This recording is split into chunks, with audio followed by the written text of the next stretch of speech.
Hi, this is Greg McIntyre, estate planning and elder law attorney, along with attorney Brenton S.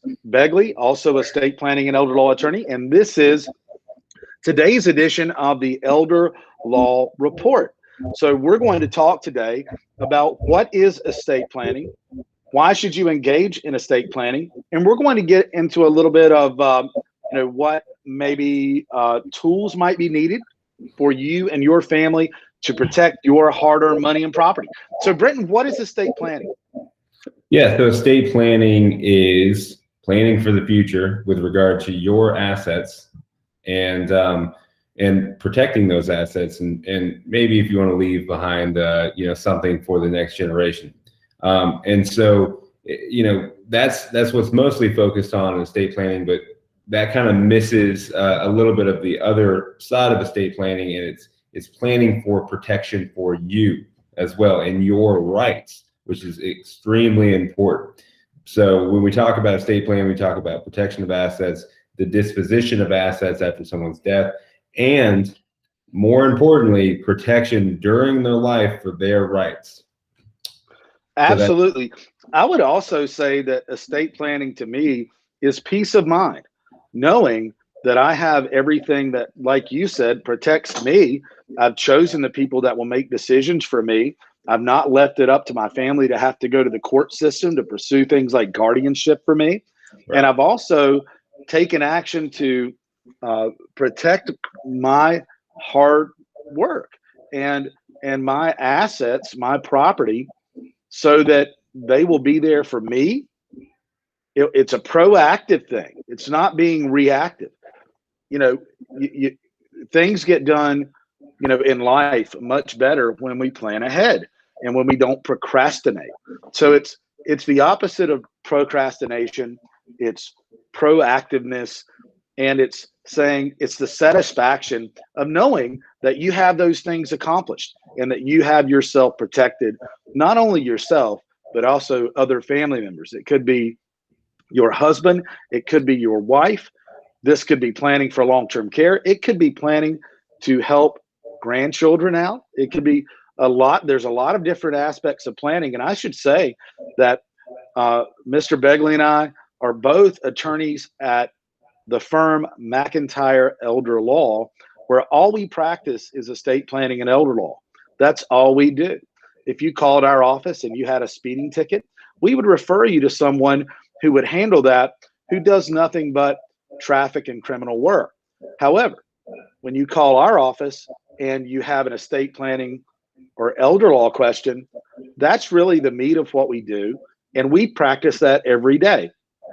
Brenton, I would say that both of us see people that are in tough situations every day and who have maybe failed to protect their hard-earned money and property and are in need of guardianships and are at risk of losing that money and property, or at least control of that money and property, and maybe having court oversight. And they may or may not even have the people in charge of their healthcare decisions, or what happens to their money and property. They may not be in control of that anymore. They may need long-term care, and they might be scrambling, or a loved one needs long-term care, and they're scrambling to figure out how to pay for it, how to protect assets, how to activate a benefit. So that's why I would say estate planning is really peace of mind and being proactive, so you don't find yourself in those situations where you've maybe neglected to plan ahead.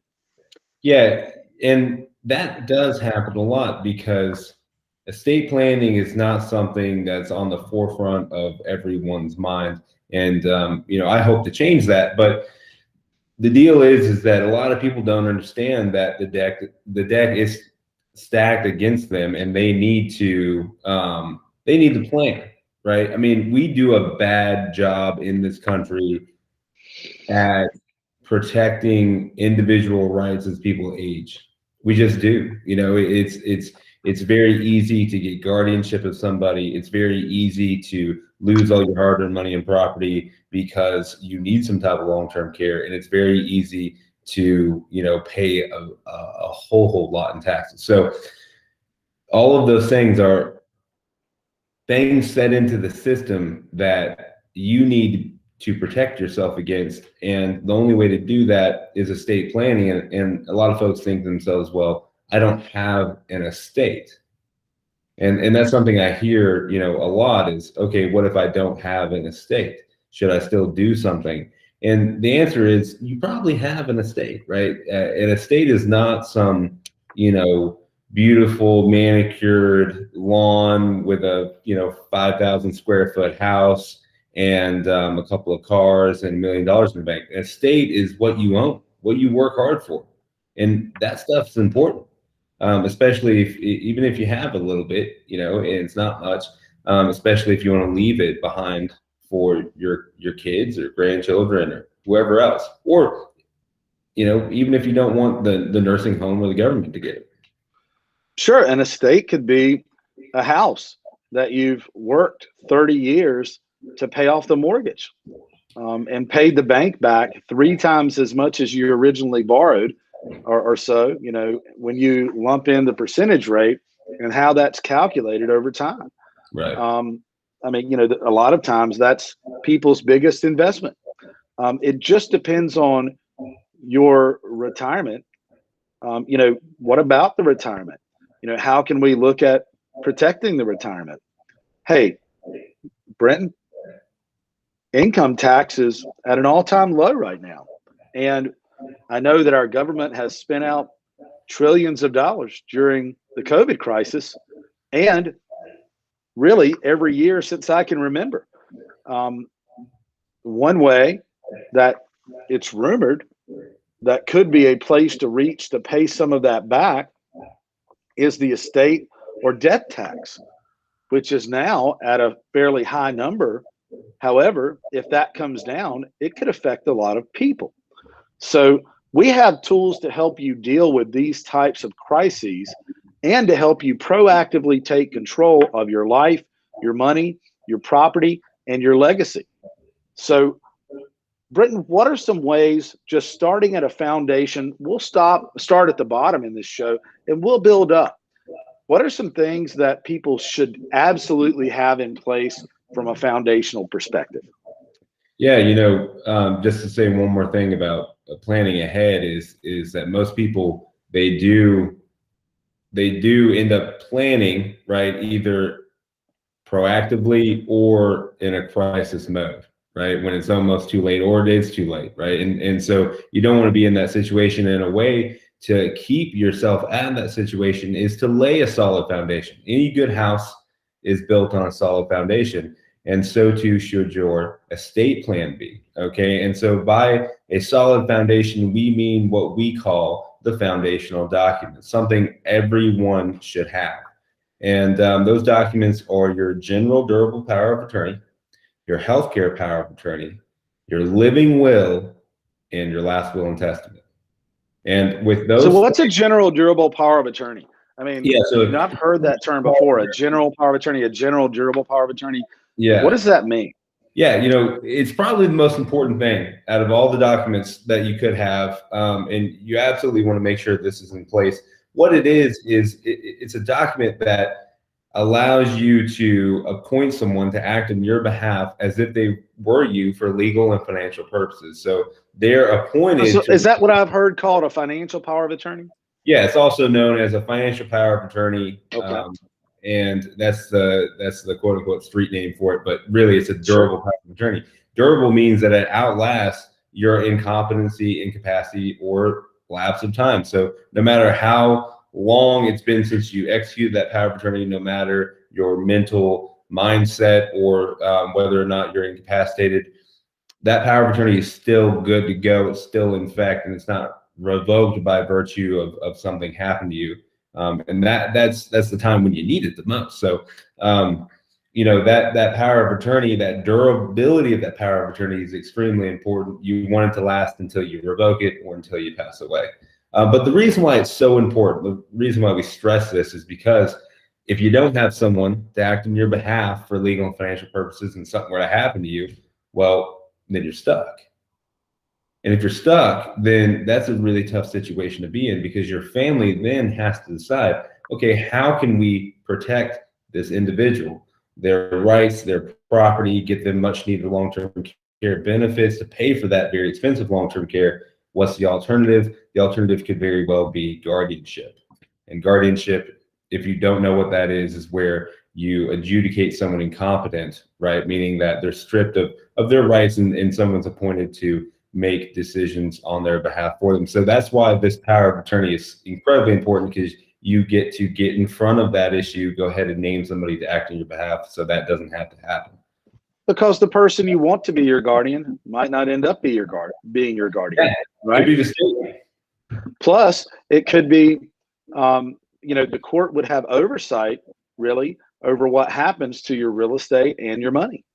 Yep. Which could be a good thing if you don't have people that you trust. But if you have loved ones and people you trust, you can choose who handles that hard-earned money and property. Now, our firm handles plenty of guardianships. We also handle plenty of probate and estate administration when people pass away. But we counsel people ahead of time to stay away from those, I won't say pitfalls, but to be proactive and take control ahead of time. Yeah. People don't always listen though. Sometimes I preach till I'm blue in the face. Yeah, I wish I didn't have to do any guardianships. I wish I didn't have to do any probate. But, we try to educate individuals. We do preach until we're blue in the face about these things, but not everyone listens. That's okay, because we're there to help you through that process. Sure. But it's best if you plan ahead and not have to go through those processes at all. So it's important to appoint an agent under a general durable power of attorney, or we also call it a financial power of attorney, to handle money, property, other legal decisions. Yeah. Now, is it important that I appoint a secondary person? Should I appoint a backup to come in if my primary agent I appointed, something happens to them? Maybe they die before I need them, or maybe they just aren't in a situation where they can really handle it right now. Yeah, you got to have that second string quarterback, because what happens if the first one gets injured, right? So same thing with the power of attorney. You got to have that backup if you can trust another person to be that. Okay, don't pick somebody if you have right, just because you think you should, but having that backup in place is extremely important, because if the primary can't do it for whatever reason, maybe they're sick, maybe they're out of the country, maybe they don't want to do it, to have that backup fill in that place in a seamless transition is going to prevent, there being the need for guardianship or anything like that as well. So no matter what happens, you'll still have someone to act on your behalf, which is extremely important for the general durable power of attorney, also known as the financial, and for the healthcare power of attorney.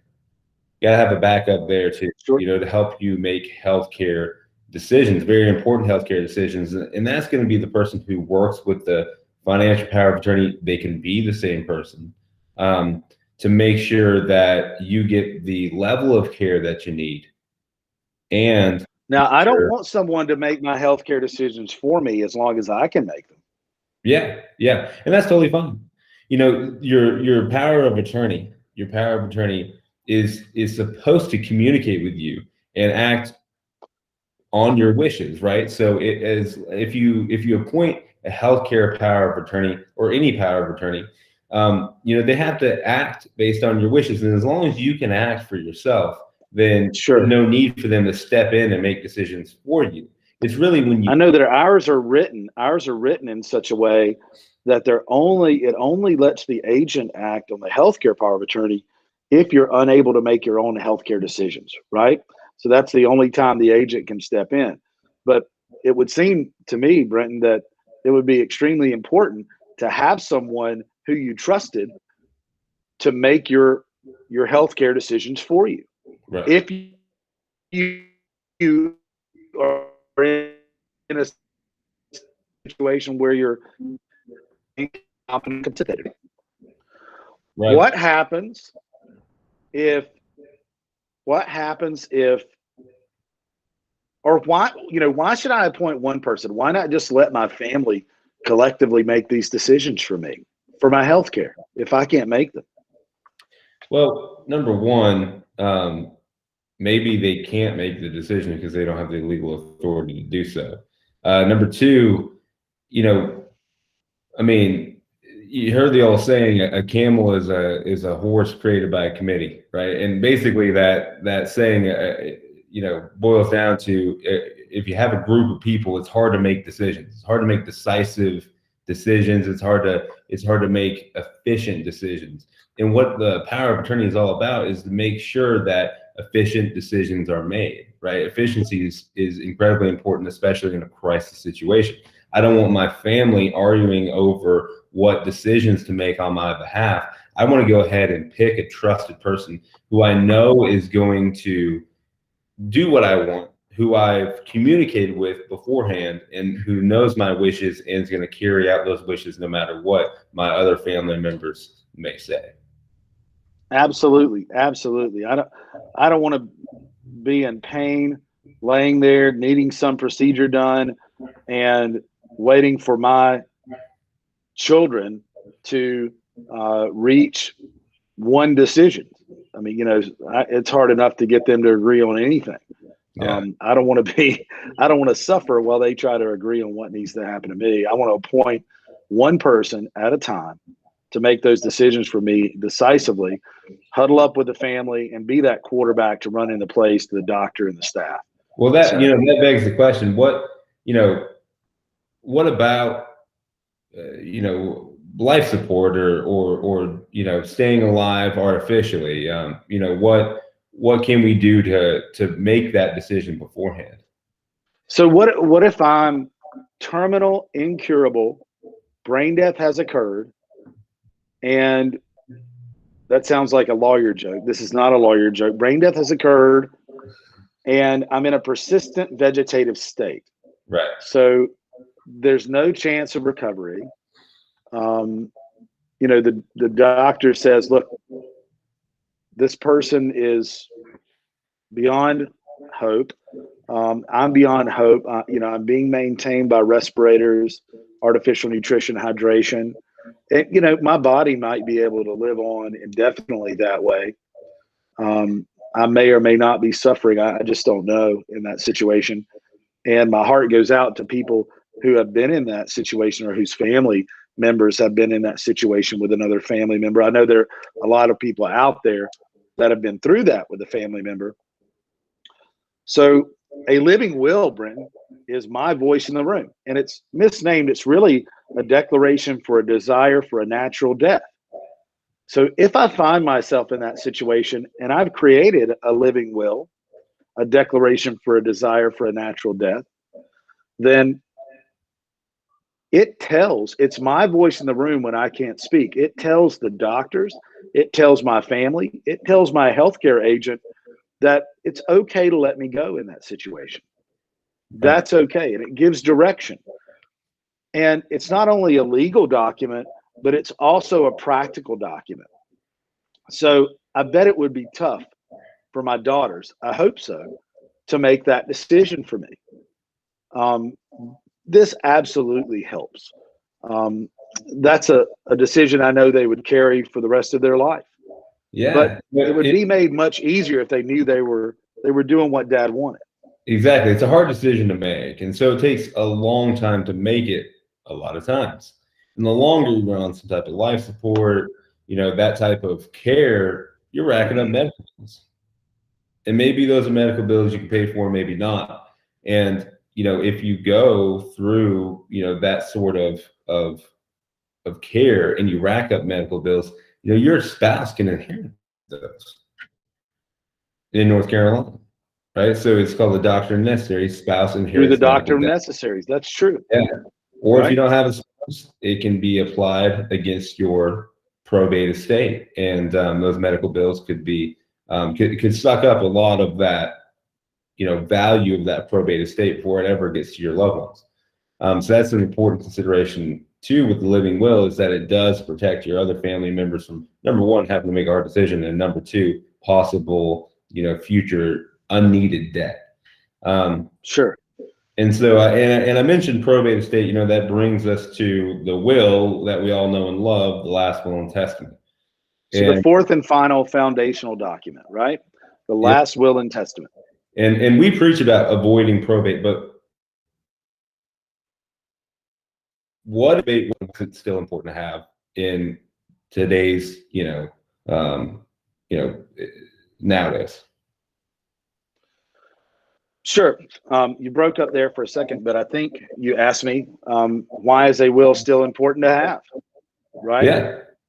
Well, if I don't have a will, the state has already drafted statutes called the Statutes of Intestate Succession, which we call the state's will. So they have already made up their mind on how your money and property is going to be distributed and to whom. So if you want to take control over what happens to your hard-earned money and property when it goes through the will and probate process, then you better draft a will. And will drafting, in my opinion, in my professional opinion, is not a simple thing to do. The term a simple will is an oxymoron. You have to draft a will meticulously and by the state's rules and statutes, or else it will not be allowed to be probatable.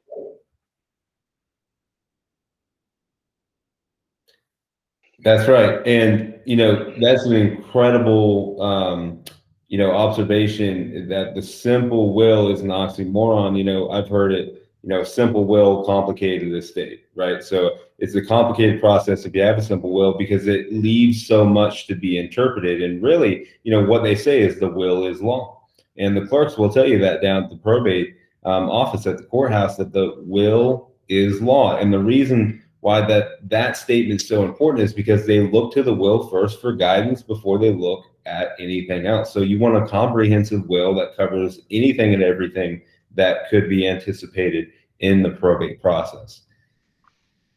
That being said, a will is a great thing to have, but maybe you want to avoid probate altogether. Avoid what can be a long drawn out court process. Right. And so what is probate? Why would we want to avoid it? And how can we avoid probate with our assets? Well, we utilize trust many times. Trusts are private documents which are administered generally in a lawyer's office or with the assistance of a lawyer and the trustee that you appoint, as opposed to a will, which is a public document which is filed at the courthouse during the probate process and is also generally handled by an executor and many times an attorney, along with an attorney, to guide through that court process. Many times there's a 90-day publication period, especially if there's real estate or a certain amount of assets involved. That's so liens can attach to your estate. So a way to avoid that entire process is to use trust, which will trust have beneficiaries instead of heirs like wills do. And you can also control your money and property well into the future.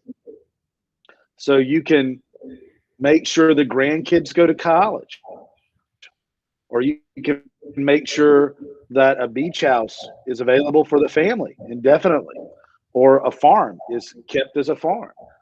Trusts have many uses. Trusts also, with the danger of increased estate tax or rumored elimination of step-up in basis, and I hope that doesn't happen or ever happen, it can ensure, and different types of trusts can ensure that we maximize your taxable exemptions. So that's important in tax avoidance. It's also important in ease of administration and just not leaving a mess for your family. So, if you want to leave a clean process, trust are a very straightforward way to do that. We work with you to understand those, to craft those, and to draft those so that you can leave a legacy and you can control that legacy. So trusts are very good for those things, for probate avoidance, control, ultimate control, privacy, as well as maximization of taxable exemptions. Right. You know, one of the things I love about trust is how flexible they are, and how easy they are to use, and how they can not only help you avoid the heartache of probate, but they can also help you protect all of your assets in one fell swoop. And they are incredibly easy to use and intuitive, and they just do a lot in one document. And that being said, you know, we would be happy to talk to anyone out there about trust or any type of estate plan. Isn't that right? Absolutely. We would counsel people to, how about this right now? Brenton, I would offer a free gift to every listener out there. I would offer a free consult if you're listening, you know, for suffering through our 30-minute show and hopefully gaining a little knowledge. And we raised a few questions. I hope you have your affairs in order. If not, I want you to do that so badly. We would offer a free consult. Go to mcelderlaw.com. That's M as in Mike, C as in Charlie, elderlaw.com. And please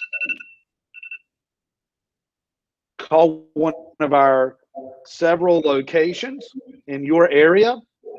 If you're listening out there, in Hendersonville, Charlotte, and Shelby, North Carolina, right now. And we would offer that free consult to you and your family to take as long as it takes to put your estate plan in order and to get that plan in place. So thanks so much, Brenton. We'll be back next week with our weekly show, The Elder Law Report. We have plenty of topics to cover. Coming up, we'll focus on trust, different types of trust. We'll delve into guardianship in depth, and maybe we can hit that deed, Brenton, the Ladybird deed as well. Absolutely. All right. See you next week, Brenton. All right. See you.